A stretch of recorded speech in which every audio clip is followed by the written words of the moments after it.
Hello, everyone, and welcome back to another episode of Help for HDTV. Today, we have Trisha Kaiser on with us, and she is going to talk about her journey with her husband living with Huntington's disease.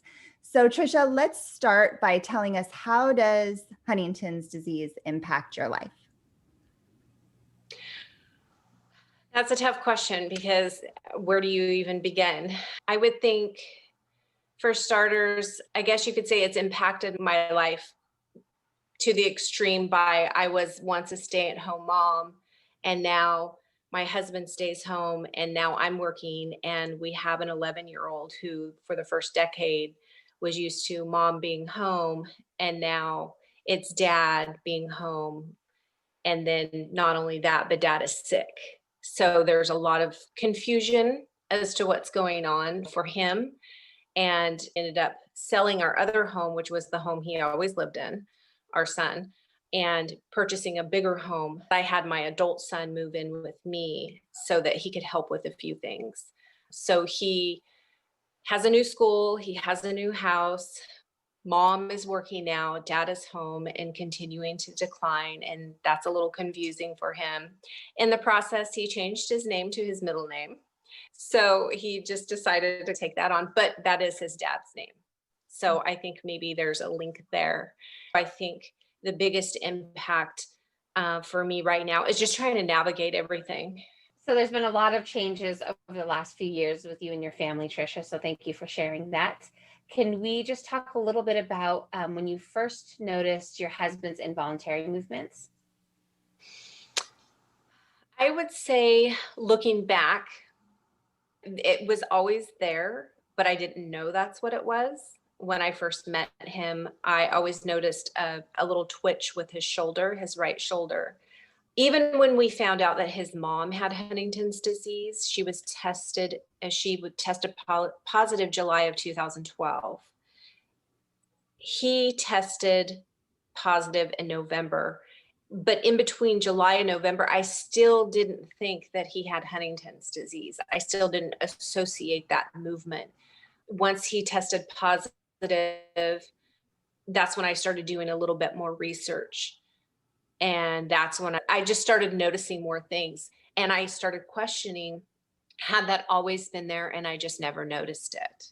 So I would say he probably always had some mild symptoms that went unnoticed. His CAG count is 44. His mom's was 42. But of course, it's hard to, everybody's different. So she passed away July of 2018 at 69.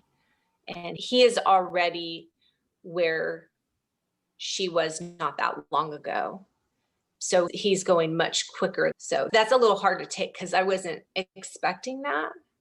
I really thought we had more time. How has your husband's symptoms impacted his life, his ability to do certain things? He can't drive anymore. That went away a couple of years ago. He can still shower and he can still fix himself a small meal. He can make himself a sandwich. His speech is going right now. We just had a doctor's appointment on Tuesday with his neurologist, and immediately he could see the difference. We go quarterly. So Jim has declined significantly in the last 3 months. He really doesn't do much. He can still walk, but he walks very unsteady. He stopped drinking coffee on his own because he keeps spilling it on himself. So he's getting very messy with his food. He's choking a lot on his food. So we're looking at definitely some pureed foods. I did talk to the doctor about that on Tuesday. And it's so funny because as caregivers, sometimes I feel like we know a little bit more. And so the first thing his neurologist had said was, have you seen an ears, nose, throat doctor for your choking? And I'm like, but it's involuntary movements. That's part of Huntington's disease. Right now, he's going to bed at earlier and earlier every day. So I got home at about 5:15 and he was already in bed. So we do have a hospital bed for him now, which he really wanted. And I can see why he wanted it, because he was ready to go to sleep. He's not sleeping all day though, and I know that they do need a lot of sleep. And so I just am, if that's what you want to do, go ahead and sleep. And the accommodations that we've made for that is we put his bed in the front living room, which is right next to the other living room, because I don't want him being stuck in a room by himself. And I'm so busy with everything I have going on, dishes, laundry, helping my son with his homeschooling. Because of COVID, he can't go to school. So I'm helping him with all of that. And of course, we're working full time and getting everything ready for the next day. I can't just sit in a bedroom off to the side. So I feel better having him where everything, all the action is.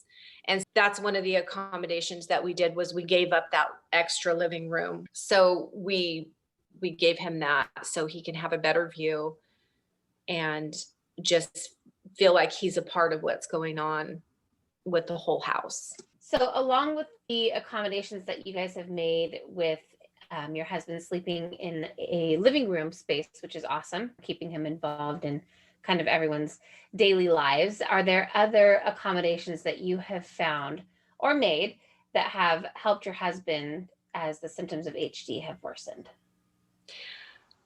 I am a strong believer in routine. And as we all know, Huntington's disease patients really need to have everything the same all the time. We don't want to ruffle that feather. It becomes too overwhelming for them. One of the things that he does is he fixates on something. So when he has a doctor's appointment, he reminds me every day until that appointment, even if it's 3 months away. Knowing he's going to do that, you just say, okay, all right, I'll be there. Don't worry, I won't be late, because his thing is time. He doesn't want to be late. And having the patience to know that he's going to do that and know that's his thing and that it's okay, and just going with it so that we don't agitate him, because all Huntington's disease patients get easily agitated because their mind works in a specific way.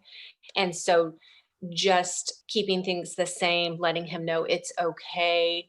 If he says, I'm forgetting things, I tell him that's okay. Welcome to my world. I forget things all the time, just to make him feel comfortable. Just keeping him comfortable and happy. And if he wants to sleep, let him sleep. I feel like it's an honor to take care of somebody who always took care of everybody else. He put everybody before himself. As a caregiver, you step outside. It's not a burden, is what I'm trying to say. It's not a burden. It's an honor.